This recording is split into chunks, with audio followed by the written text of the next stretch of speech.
রক্ত দেবেন। রক্ত নিয়মিত দিলে ক্যান্সার রোগের ঝুঁকি কমে যায়।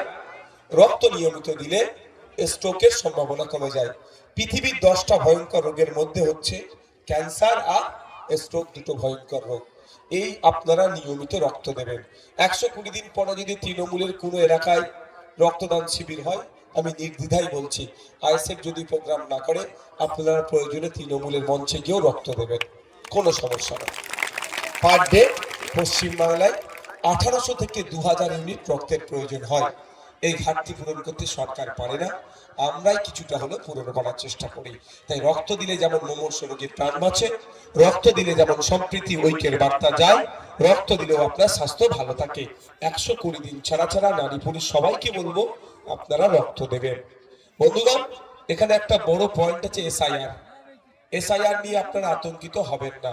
অনেকের এসআইআর এর ডাক পড়েছে, অনেকের ডাক পড়েনি। ডাকটা তো সেকেন্ড ফেজের। ফার্স্ট ফেজে কি বলেছিল প্রথম পর্বে আপনাদেরকে? এই হয়ে যাবে, সেই হয়ে যাবে, সব নাম কাটা পড়ে যাবে।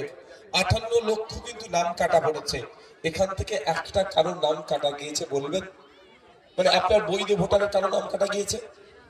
সারা রাজ্যে কিন্তু 58 লক্ষ নাম বাদ পড়েছে, কিন্তু আমাকে একজন হাত তুলে বলুন কোন একজন বৈধ ভোটারের নাম কাটা গিয়েছে? গিয়েছে কি? এরপরে কি পর্বে আছে আপনার নাম কাটা গিয়েছে?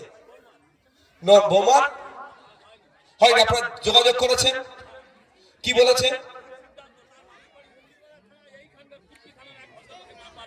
সেটার জন্য যে বিওলা কথা বলেছেন, কি বলেছে, উত্তর কি দিয়েছে? হিয়ারিং এ ডাক পড়বে তো। আমি তো সেটাই বলছি বাবা, হাত হিয়ারিং এ ডাক পড়বে তো। আপনার আমি প্রশ্ন কি ভালো করে বোঝেন। এখানে 58 লক্ষ নাম বাদ পড়ার মধ্যে একজন ওনার বৌমার নাম বাদ পড়েছে। কেন? 3টে কারণে নাম বাদ পড়ে বলে দিচ্ছে। একটা হচ্ছে শিফটিং, একটা হচ্ছে ডেথ, আর একটা হচ্ছে অ্যাবসেন্ট। হয়তো ওনার শিফটিং ছিল মন্দির বাজারে, হয়েছে এখন কুলপিতে, ঠিকঠাক নাম উঠেনি ওই জন্য, কিন্তু হিয়ারিং এ গেলে এরা নামটা চলে আসবে। আমি ইনাকে দিয়েই বলছি, ইনার বৌমা আর্টিকেল 326 অনুযায়ী ভোটার ভারতবর্ষের, সংবিধানের 326 নম্বর ধারা অনুযায়ী বাচ্চা আছে। 3 বাচ্চাদের কাছে যাবে, গিয়ে অঙ্কের বইটা দেবে, খাতা পেনটা দিয়ে বলবে অনুশীলন এক আছে, প্রথম অনুশীলনের অঙ্কটা করতে। দেখবেন 90টা বাচ্চা ফেল করবে। 5-6 এর বাচ্চাকে ডাকবেন, পেনটা খাতাটা তুলে দিয়ে বলবেন তোমার নাম, বাপের নাম, মায়ের নাম, কোন স্কুলে পড়ো, কোন স্কুলে পড়ো, ঠিকানা। এটা কোনো বিশাল ব্যাপার নয় তো, ইংলিশে লিখতে বলবেন।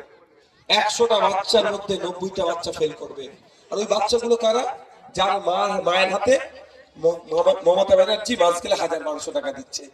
কিন্তু মমতা ব্যানার্জি আপনার বাড়ির বাচ্চা উচ্চশিক্ষায় শিক্ষিত স্কুলে টিচার দিচ্ছে না, চক দিচ্ছে না, ডাস্টার দিচ্ছে না, স্কুলের শিক্ষার পরিকাঠামো দিচ্ছে না। ভাবতে পেরেছেন কিভাবে ক্ষতি করছে আপনার ছেলের ভবিষ্যৎ? তারপরেও আপনি মারধর করে বুঝিয়ে বাজিয়ে ছেলেটাকে ঘরে গাইড করে শিক্ষিত করলেন। আপনার ছেলেটা যখন চাকরি নিতে চাইবে তখন 15 লক্ষ টাকা দিচ্ছে, ঘুষ দিতে হচ্ছে। তাহলে ভাবতে পেরেছেন? তাই মায়েদের বলবো আওয়াজ তুলুন, 1000-1200 পরে হবে, স্কুলের টিচার দাও, তার ব্যবস্থা করো। 2011 সালের পরে তৃণমূল আসলো, বিজেপি আসলো। যত বিজেপি তৃণমূলে গেছে বিজেপি তত বাড়ছে। তাহলে যুক্তি দিয়ে কি তৃণমূলকে ছোট করলে বিজেপি ছোট হবে? তাই 2026 সাল আসছে, যদি আপনারা বিজেপিকে হারাতে চান সর্বপ্রথম কাজ হবে 2011 সালের ইতিহাসটা একটু তুলে দেখুন। 2011 সালের আগে বিজেপি বলে কিছু ছিল না, তৃণমূল ক্ষমতায় আসলো, বিজেপির উত্থান হলো।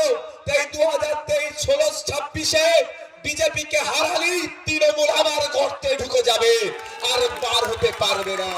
তাই বন্ধুগণ, প্রস্তুত নিতে হবে। যারা ভাবছেন বিজেপি তৃণমূলের অত্যাচারে বিজেপিকে ভোট দেব, তৃণমূলের অত্যাচারের হাত থেকে বিজেপিকে বাঁচার জন্য বিজেপিকে ভোট দেব, আমি তাদেরকেও বলবো মুদ্রার এপিঠ আর ওপিঠ। একটা দলকে হারাবেন, অন্য দলকে নিয়ে আসবেন ওদের মধ্যে, সেই একই হবে। কারণ আপনারা ভুলে যাচ্ছি না, তিলোত্তমার বিচার, চাকরি চোর, কয়লা চোর, বালি চোর, গরু পাচারের মামলা এখনো চলছে। তদন্তভার কেন্দ্রের সরকারের এজেন্সির হাতে আছে, তারা কিছুই করছে না। তাই কেউ যদি এখনো ভাবেন যে তৃণমূলের হাত থেকে বাঁচবো, তৃণমূলের চুরি থেকে বাঁচবো, তৃণমূলের অন্যায় থেকে বাঁচবো, আমার ভোটটা বিজেপিকে দেবো, এটা যদি কেউ ভাবেন, তারা দিবা স্বপ্ন দেখছেন। এইখানে ভোট দিল যা অন্যায় হবে, ওখানে ভোট দিল একই অন্যায় হবে। তাই যদি এই অন্যায় অপশাসনের অবসান চান আপনারা, তাহলে আপনাদের বলবো অন্য কোন জায়গায় ভোট দেওয়ার দরকার নাই। আগামী 2026 আসছে, আমরা যে সেকুলার ফোর্স নিয়ে একটা সংগঠন তৈরি করেছি, তাতে আপনারা ভোট দিন। একদিকে যেমন এই বিজেপির সাম্প্রদায়িকতাকে, এই হিংসাকে আমরা আটকাবো, অন্যদিকে এই তোলাবাজ তৃণমূলকেও আমরা পরাস্ত করব। এদের বিরুদ্ধে আমরা আইনি লড়াই চালিয়ে এই পোকা আপনার শরীরে ঢুকবে, আপনার স্বাস্থ্যের ক্ষতি হবে। তাই বলছি এই দুই ফুলকে সারগাড়ায় ছুঁড়ে ফেলে দিন। এর এক্সপায়ার হয়ে গেছে, এর কাজ শেষ। খাম চিহ্নকে নিয়ে আসুন, একে সারগাড়ায় ফেলো।